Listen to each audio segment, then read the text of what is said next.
తులసి చంద్ అనే యూట్యూబరు తన తప్పును తను కప్పిపుచ్చుకోవడానికి వాళ్ళ నాన్నని వాడుకుంటుందండి. మా నాన్న మాజీ సైనికుడు, అలాంటిది నేను దేశద్రోహం పనులు చేస్తానని చెప్పేసి. ఈ మధ్య రావణ్ గారిని పోలీస్ స్టేషన్లో వేసి 4 ఉతికేటప్పటికి ఇంకి భయం కలిగింది.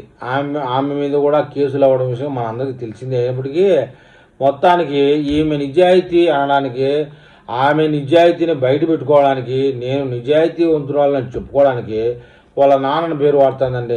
దానికి నెటిజన్లు ఏం చెప్తున్నారంటే, మీ నాన్న మిలిటరీలో ఉన్నంత మాత్రాన, మిలిటరీలో పనిచేసినంత మాత్రాన నువ్వేమి తప్పు చేయకూడదనే రూల్ ఏం లేదు కదా. టెండూల్కర్ కొడుకు టెండూల్కర్ అవ్వాల్సినంత రూల్ ఏం లేదు. అదేవిధంగా అమితాబ్ బచ్చన్ కొడుకు కూడా కాలేదు సమాజంలో.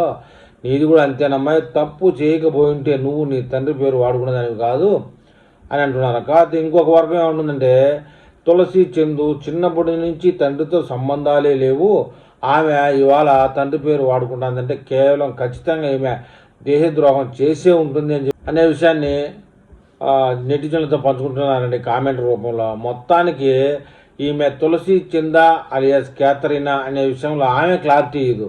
నేను ఏదైతే మీకెందుకు అంటుంది.